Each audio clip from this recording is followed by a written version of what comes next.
I hope you're planning to make some time for self-care this weekend. We know that some people's definition of self-care varies, but this Self-Care Saturday on BNC, Dr. Charmain Jackman breaks down the difference between pampering yourself and actual self-care. Dr. Jackman, thank you so much for joining us for Self-Care Saturday. It's always good to have you back.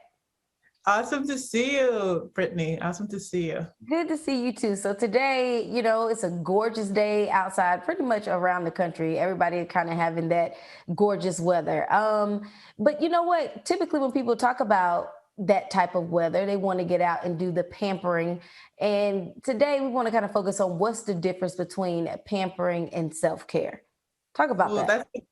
that's a good one. I think when the sun is out, I think we just get, for me anyway, like my mood lifts and I just want to be out and doing things.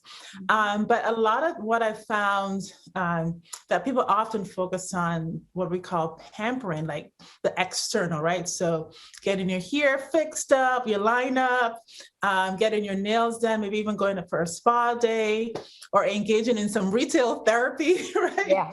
So just kind of, wanting to look good, right? When the sun's out, we just want to look good. But I always want to make the distinction between pampering, which is that focus on the external, and then self-care, which is really the focus on the internal, right? How are you actually taking care of your mind and your body from the inside?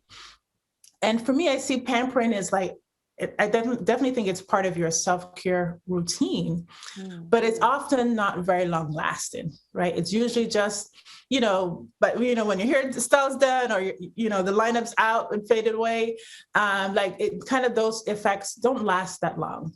But when you focus on your internal joy and happiness and peace of mind, that is more long-standing.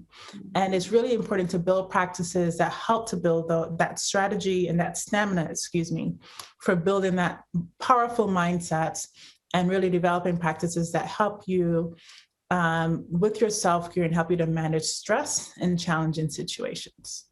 And so what does that look like when you talk about, like, it's not like you just mentioned, just going to get your nails and your hair done and stuff. How do you kind of do those things to make sure that you are mentally intact or in shape? Yeah, that's great. So I have what I call my framework, which is the 3 M's for mental wellness. And the three are mindfulness, mindset, and the mind-body connection. And so mindfulness are strategies that really help you focus on how to be present, how to use relaxation and taking breaths to relax when you're in stressful situations, and also how to think about situations and how you judge yourself. So using a non-judgmental stance, so engaging self-compassion and grace when you've done something that maybe you're not so proud of, right? But how do you use those 3 things: non-judgmental mindset, being present focused, and using your breath to relax. And then mindset is really about developing a strong and resilient mindset that helps you, no matter what the situation is, that you have tools to kind of navigate it. So journaling really helps to help you navigate unhealthy patterns. It also helps you to release things that you might be holding on to. It allows you to let those things go.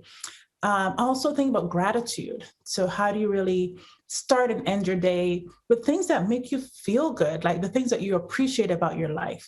It helps you to refocus from all the things that didn't go right and really helps you focus on the things that are going well. And that is really important when you're in tough situations. It's so hard for many people to just kind of have that inner critic that's really negative and focus on those things that aren't going right. But having a gratitude mindset really helps you shift that. And then the mind-body connection. One of the things I always tell my clients is that our bodies are our first signal. So when we're feeling any emotional stress. So never, you always want to realize that your body and your mind are intricately connected. And so if you do things to help foster good body movement and care for your body, whether it's through movement or exercise, or things that bring you joy, those have a positive impact on your mind and your body and that interrelationship. When you're trying to develop a self-care practice, or you're trying to think about strategies that help you manage difficult situations, you definitely want to think about things that bring you joy. So if you enjoy getting your hair done, if you enjoy getting your nails done, for sure, do those things. But also know that you don't always want to rely on things that cost money to bring you happiness. Because if you are low on money or low on cash, then you're like, well, if I can't get my nails done, then I don't have anything else, right?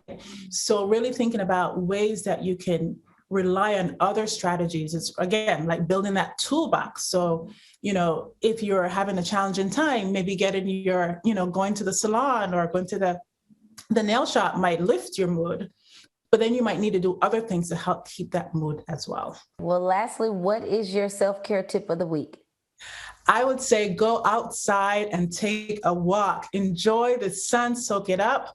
And when you're outside, use a mindfulness walk. So just noticing everything in your environment. As you tell people, well, I like this. I know some people it might be hard, but when you take a walk, don't listen to music. Just enjoy the music, the natural music that's out there.